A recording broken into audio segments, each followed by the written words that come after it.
Hi guys, welcome back to Filmoments tutorials. Today, I will show you how to make your Bitmojis pregnant.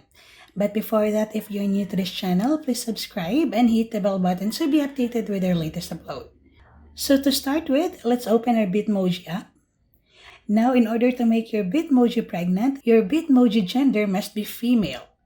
As you can see, my current Bitmoji is female and not pregnant. So what we're going to do is to tap on that hanger icon or the fashion icon and then scroll down. Look for the category named maternity. Just scroll down, okay? Now under maternity, you have a lot of options to choose from. Let's try this one and save our Bitmoji. All your Bitmojis now are pregnant. So that's how simple it is to make your Bitmoji pregnant. I hope you learned something from this video, and if so, don't forget to like and subscribe. It will really help our channel create more videos like this for you. Until next time, bye for now.